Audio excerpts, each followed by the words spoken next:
which includes but is not limited to the following. So, pansinin natin, binold at hinighlight ko pa yung financially independent.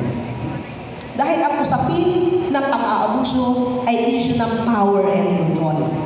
Pagkokontrol at kapangyarihan. Diba? Na opposite doon sa sinasabi natin na kung gusto mong palayain, no? Kung gusto ng babae na maging malaya, no? Ma-empower siya, dapat meron siyang access sa power and control.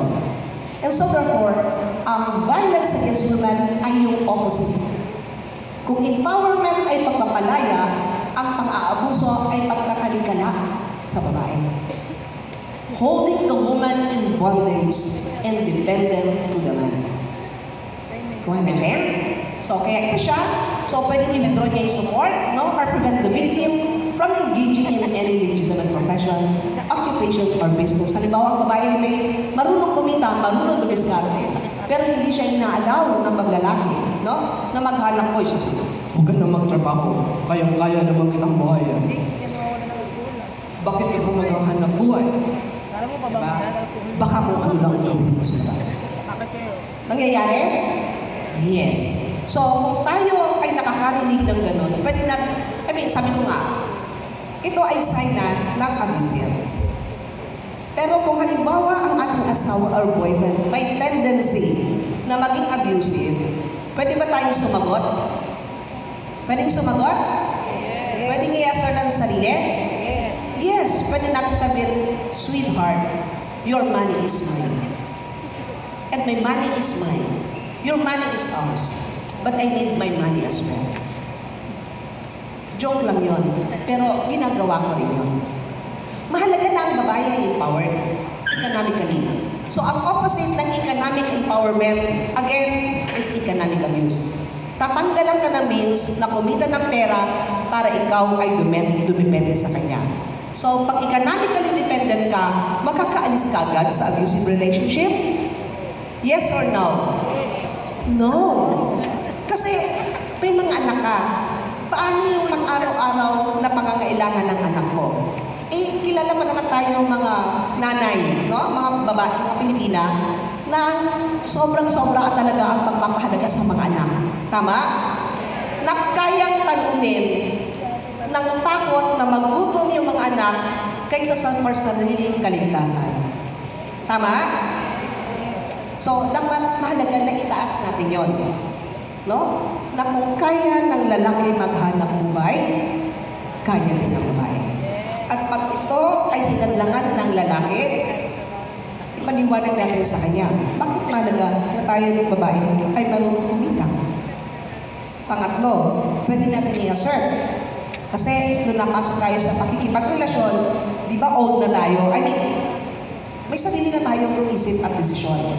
Hindi ibig sabihin, pag nag-asawa ka, kung nagka-jowa ka, ay nilubog mo na yung pagkatao. Mahalaga na yung individual na pagpapahalaga sa sarili ay nandun pa rin kahit nag-asawa. And it goes with economic independence. No? So ito. So kasama din dyan, pag ang inyong tinitirahan ay sinira niya, parang wala na ka ng tirahan o iyong mga anak.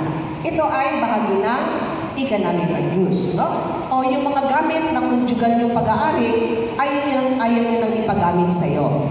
Diba? Paano ka mamubuhay ng ligtas, no, at maayos kung tatanggalan ka niya ng karapatan dun sa mga gamit, no, bahay na kailangan mo pang ikaw ay mamuhay ng ligtas. Now, dumago tayo dito. So, sinasabi rin ng batas, no, mahalaga na ang babae ay magkaroon ng immediate protection sa pang-aabuso. So, ganun kahalaga ang protection orders na nandito.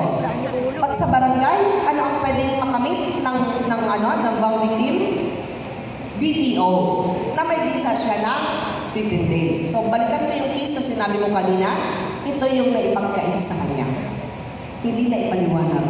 Na kung may paliwanag sana, ay hindi niya kailangang mamuhay, no, ng may takot. Maswerte po tayo na naipasa itong batas na to. 2003, pababa, walang BPO. Diba?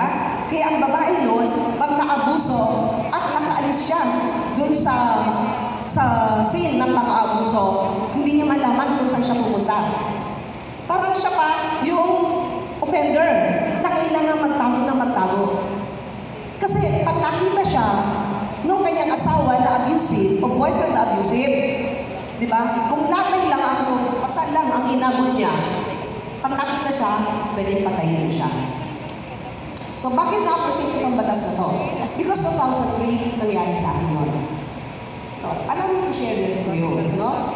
2003, nag-training ako sa UP. Kasi may pre-departure orientation kami, then mag-aaral ako sa UP. No? So yung partner ko, ayun, nakakumit siya ng pang-aabuso. Panalaki, imagine niyo kung anong klaseng panalaki na physical at psychological. Nangyari yun, no? So kanina yung mga sinampon ko na form of physical violence, inabot ko yun. 2003, madaling araw, no? Nasa ano kami, nasa UP. Kung sa malapit na Maginhawa Street, no? Nangungupahan. So buti na lang kamo that time, ang pera ko ay nasa maleta, bulsa, at yung maleta ay nasa baba. So, nung nangyari ko, so, hawak niya, galit siya, ayaw niya kasi akong paalisin na, nagsiselo siya for some reason. Tamang hinala. Tapos sabi niya, patayin na lang kaya kita. O, di ba, verbal abuse, psychological abuse, nakakatakot mamatay. Di ba? Tapos, buntis pa ako nun, 2 months. No? Sa isip ko, hindi ko siya binibigyan ng consent. Huwag mo akong patayin. Yun lang, huwag mo akong patayin. Patayin na lang. Huwag mo akong patayin. Tapos, ang kinuha niya, nananakit siya, lahat ng mananakit. Ang nakuha niya, magkatabi yung Bible at yung bote ng Coke na babasagin. Nagdadasal ako inside. No? Sabi ko, Lord, makawala sana ako sa ganitong sitwasyon. At ang iniisip ko, hindi na yung sarili ko, ang iniisip ko yung baby sa tiyan ko. Na mahalagang makaalis ako dito sa sitwasyon ko para mabuhay ko ang bata. And at the same time, ang nagbibigay sa akin ng strength yung memory ng nanay ko. Na ang nanay ko, pinahalagahan ako. Ang family ko, pinahalagahan ako. Sabi ko, gusto ko makaalis dito. And I was praying inside. While at the same time, sinasabi ko sa kanya, huwag mo ko patayin, mahinangan ng boses ko. Buti ang nalapot niya, Bible. Ginanon niya sa ulo ko. Hindi ako niyak. Sabi ko, nung dinapot niya yung Bible, sabi ko, tapos ka na. Hindi ko sinabi yan sa isip ko lang. Hindi ako spiritual na, hindi ako religious na tao. But I do believe that there is higher power. May spiritual being na that moment, kaming tatlo ang nandun. Ako, yung partner ko, at yung masabas. So, nung dinapot niya yung Bible, tapos ka na. So, yun, sabi ko, sige, hindi na ako alis kasi ayaw niya ako mag-attend training, ayaw niya na ako mag-abroad. Okay, fine, hindi na ako mag-abroad. So, nakatulog siya. Nung nakatulog siya, talagang nakatulog. Wala ko na niya natulog na time. Unti-unti ko na-i-issue legs niya. Hindi ako dahil fracture ang bone ko. We have pulled the bone here. Putol siya. So, hirap ako mag-BS. Pero kailangan ko mag-BS kasi kailangan ko lumabas. So, buti na lang yung maleta. Dala-dala ko yung maleta. Nakabihis ako unti-unti. Nagpara ako ng taxi sa labasan. Ficoa. Di ba may Ficoa doon? Yes, doon. That was 2003. Hindi ako pinarahan ng unang taxi. Yung pangalawang taxi, siguro kasi disheveled ang itsura ko, ang dami kong dito, mag-amukha ko, pero nakapag-bihis ako. Pero yung pagtanong ko, hirap akong itali, kasi ditali siya, hawak-hawak ko pa siya, fracture pa siya, pero may maleta ako. Buti na lang may pera ako doon. At that time, may 20,000 ako sa maleta. So sabi ko doon sa pangalawang driver, kuyang driver, alisin mo ko dito, may pera ako. Talagang ginanong ko sa kanya yung 20,000. Alam ko kung saan ako papunta, pag tinulungan mo ako, may ililigtas ko ang buhay ko at ang aking anak. Very desperate, di ba? So, buti na lang yung driver, nung nakita niya naman siguro na seryoso ako, klaro yung sinasabi ko, pinignan niya yung pera, sabi niya, sige po, sakay ka na. Tapos ligot pa ako ng ligot ko na sundan, hanggang sa nakaalis ako. At dito ako pumunta sa Manggahan. Doon sa lugar na hindi niya alam, may kapatid ako. So, kung may pera kaya ako, makakaalis ako doon. Diba? Kung ako kaya, economically dependent sa kanya. So, yun, no? Kaya sabi ko, mahalaga ang economic empowerment. And that time, estudyante pa lang ako. No? I mean, graduate ako ng college sa Canada, pero that time under scholarship ako may pera. Pero isang mekanismo na buo ang loob ko kasi alam kong kaya kong tumayo after ng abuse. That time, wala pa yung batas na to. At nung pumunta ako, that time, benes din ako na may kaibigan ako sa krami. Kaya, na-record agad yung medical legal. So noon, papatak lang siya ng physical injury. And after na nangyari yun, anong ginawa ko? Walang BPO noon. Walang protection order. So, join ako sa mga workshop. So, nagsik ako ng shelter sa Women's Crisis Center para ayusin ang sarili ko. And during that time, nag-participate ako sa workshop.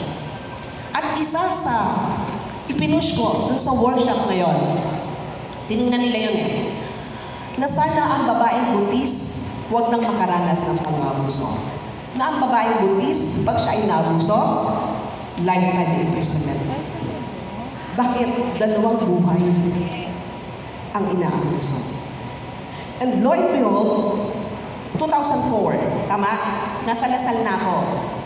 Nung may lawyer na Katrina Ligarda, Attorney Katrina Ligarda, and she was discussing this law. That time, nag-aaral ako ng MA in Counseling Psychology.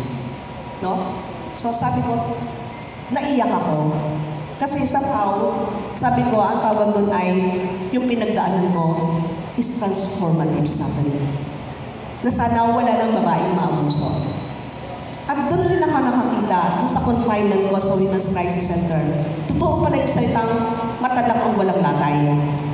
Kasi kung ako nagsasuffer na sa fracture ko, may babae na nakapasok doon.